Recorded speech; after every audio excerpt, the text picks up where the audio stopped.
أعوذ بالله من الشيطان الرجيم بسم الله الرحمن الرحيم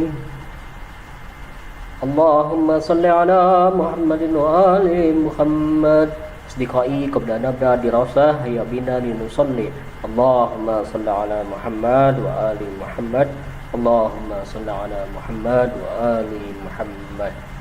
Allah, apa kabar murid-murid Bahtera? Mudah-mudahan senantiasa sehat walafiat. Hari ini kita akan masuk kepada hikmah dari mengimani hari akhir atau hari kiamat. Untuk apa sih sebetulnya hari kiamat itu bagi kita semua, sebagai orang Islam itu? Pada pembahasan ini akan diawali dengan membacakan surah As-Saba, surah 34 ayat 3.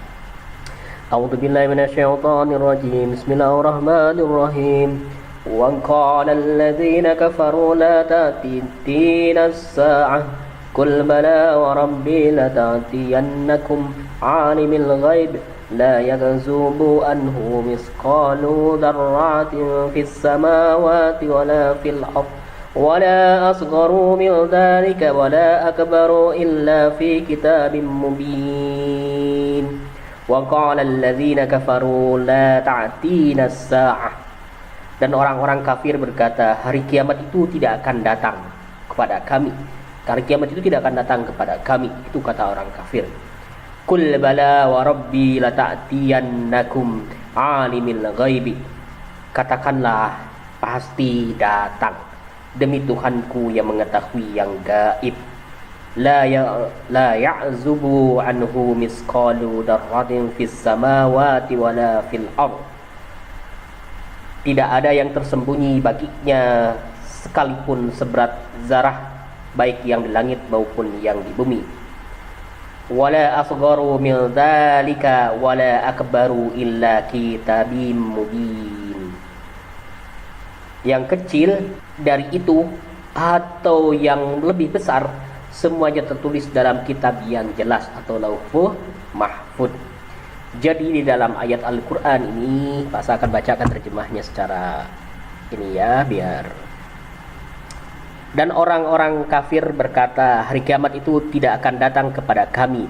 Katakanlah pasti kiamat itu datang demi Tuhanku yang mengetahui yang gaib. Kiamat itu pasti akan datang kepadamu. Tidak ada yang tersembunyi baginya sekalipun seberat zarah, baik yang di langit maupun yang di bumi. Yang kecil dari itu atau yang lebih besar, semuanya tertulis dalam kitab yang jelas yang disebut dengan Lauh Mahfuz.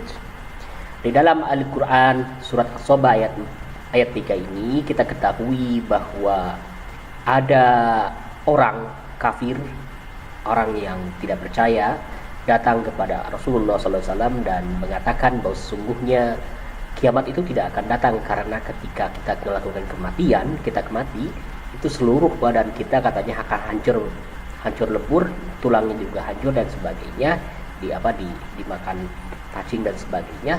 Tetapi kata Rasulullah SAW itu melalui firman Allah Ta'ala bahwa sesungguhnya paling kiamat itu pasti akan datang. Sebesar zarah itu atom atau neutron, proton begitu, yang terkecil saja itu pasti akan dihisab, akan dimintai pertanggungjawaban, apalagi yang besar begitu ya, dosa amal pasti akan ada balasannya gitu. Nah, dari sini kita bisa mengetahui bahwa sesungguhnya pada zaman dahulu orang-orang kafir di Makkah itu, yang membuat orang-orang kafir di Makkah itu tidak beriman kepada Allah itu karena beranggapan bahwa nanti tidak ada hari pembalasan. Padahal di dalam Al-Quran di surah Al-Fatihah ada Maliki Yaumiddin, Allah sebagai yang merajai hari pembalasan. Jadi nanti ada pembalasan. Jadi ada pembalasan, ada dua, pembalasan yang sifatnya di dunia, kalau kita melakukan pencurian pasti kita akan dihukum dan sebagainya. Ada juga pembalasan di akhirat. Nah, pembalasan yang di akhirat itu yang sebetulnya yang sesungguhnya sangat berat begitu. Nah, orang-orang kafir terdahulu itu tidak meyakini itu karena mereka menganggap bahwa selesai urusan di dunia udah beres saja, tidak ada itu. Padahal sesungguhnya nanti dia akan dimintai pertanggungjawaban apapun, sebesar zarah pun, sebesar atom pun pasti akan dimintai pembalasan. Atom itu ibarat kalau kita nyapu di pinggir di rumah pas kena sinar matahari suka ada yang terbang gitu. Nah, mirip seperti itu mungkin gitu ya. Oke, lanjut lagi kepada surah yang kedua, surah Al-Hasr ayat 18. Surat Al-Hasr ayat 18. A'udzu billahi minasyaitonir rajim. Bismillahirrahmanirrahim. Ya ayyuhalladzina amanu taqullaha wal tanzur nafsum ma qaddamat lighad wattaqullaha innallaha khabirum bima ta'malun. Wahai orang-orang beriman, bertakwalah kepada Allah, wal tanzur nafsum ma qaddamat lighad. Hendaklah setiap orang memperhatikan apa yang telah diperbuatnya untuk hari depan, untuk masa depan, untuk hari esok. Nah, ligodin di sini, baltan nafsum maqadamat ligod. Ligodin artinya adalah akhirat, masa depan yang sesungguhnya. Innallaha khabirum bima ta'malun. Wattaqullah innallaha khabirum bima ta'malun. Bertakwalah kepada Allah, sungguh Allah Maha teliti terhadap apa yang kamu kerjakan. Nah, wal tandur nafsum ma qadamat liqad wa taqullaha innallaha khabirum bima ta'malun.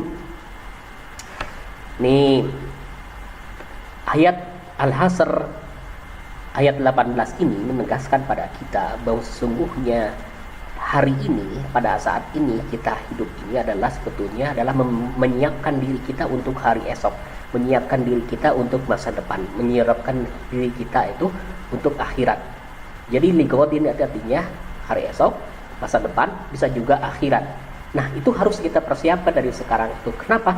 Karena kalau kita tidak persiapkan, maka kita nanti akan masuk dalam pembalasan atas perbuatan-perbuatan kita yang tidak baik. Misalkan kalau kita melakukan amal soleh, maka kita setelah menyiapkan bekal untuk masa depan itu dengan sebaik-baiknya, nanti jembatan sirat itu kita akan lancar dan sebagainya. Tapi kalau misalkan kita tidak memperbanyak amal soleh, ya berarti kita tidak lancar nanti masuk dalam neraka dan sebagainya.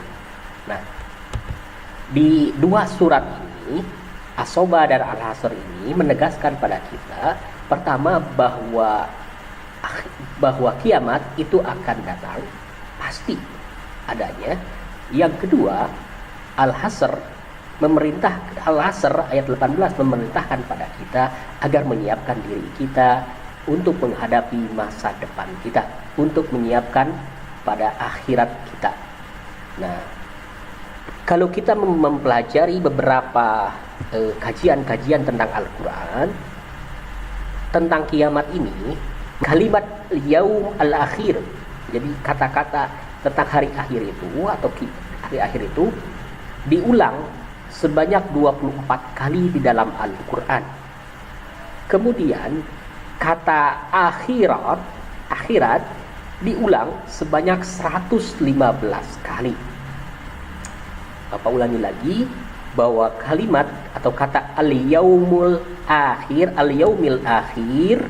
itu diulang sebanyak 24 kali.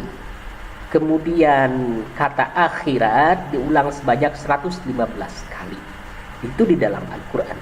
Itu menunjukkan, kalau 24, 115 itu menunjukkan angka-angka bahwa keseriusan Allah Ta'ala untuk mengingatkan pada kita tentang hari akhir itu.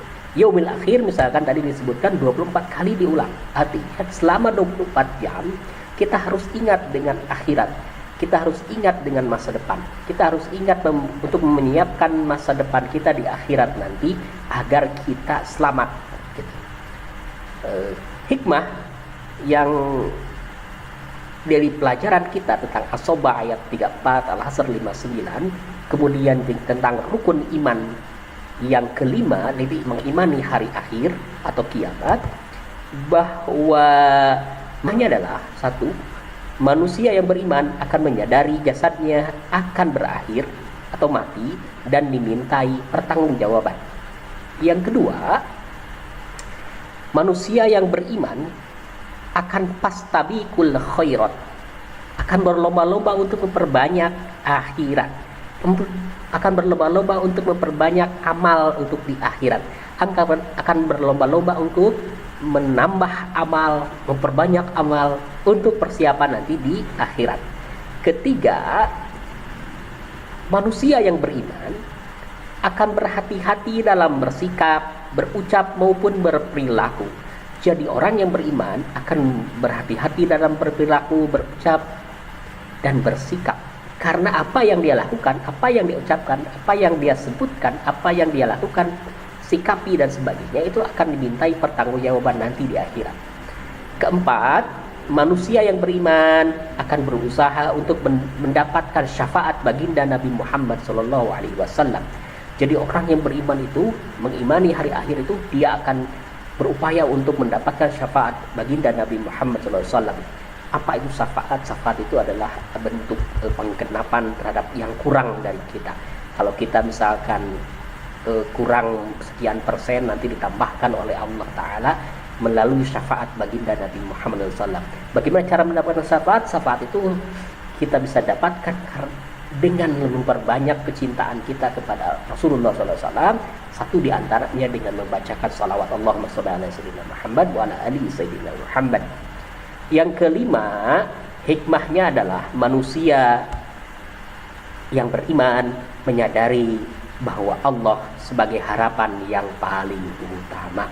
Karena itulah kemudian ada keimanan kepada hari akhir itu menunjukkan bahwa kita memerlukan Allah Ta'ala yang membimbing kita dari mulai lahir, kehidupan, kemudian nanti kematian, sampai nanti kita memasuki kehidupan yang abadi, yaitu yaumul akhir atau akhirat.